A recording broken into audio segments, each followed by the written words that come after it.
நமக்கு எதுங்க இப்போவே ஒருத்தராக 6000 கோடி 5000 கோடி அடிக்க முடியுது, காசு அடிக்க முடியுது இந்த பதவியிலேயே, முழு அதிகாரம் உள்ள பதவியிலேயே அடிக்க முடியுது. நாளைக்கு இந்த ஆட்சியை கலைச்சிட்டு அவங்க ஏதாச்சும் பண்ணாங்கன்னா அதெல்லாம் இழந்துட்டு போகிறதா?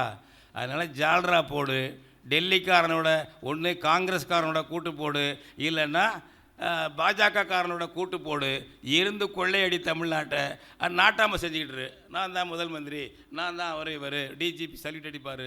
இன்னும் சில ஆண்டுகளில் டிஜிபி உனக்கு சல்யூட் அடிக்கப்படாது கொண்டாட போகிறான், சட்டம் கொண்டு வர போகிறான். எஸ்பி எல்லாம் சல்யூட் அடிக்கப்படாது முதல் மந்திரிக்கு அப்படின்னா இருந்தான். அவன் கண்ட்ரோல் கிடையாதுப்பா, நேராக என் கண்ட்ரோல்னு கொண்டு வர போகிறான்.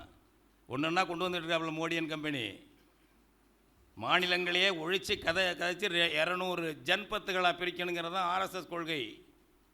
மொழிவாரி மாநிலம் பிரிக்கப்பட்ட போது எதிர்த்த அமைப்பு ஆர்எஸ்எஸ்.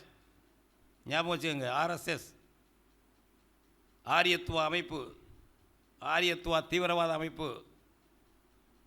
ஜன்பத்துகளா நிர்வாக மண்டலங்களா 200 பிரியினா. அங்கே பேசினாங்க ஐயாலாம், பாரத்துன்னு பேர் கான்ஸ்டியூஷன் வச்சுருக்காங்க பாரத்துன்னு.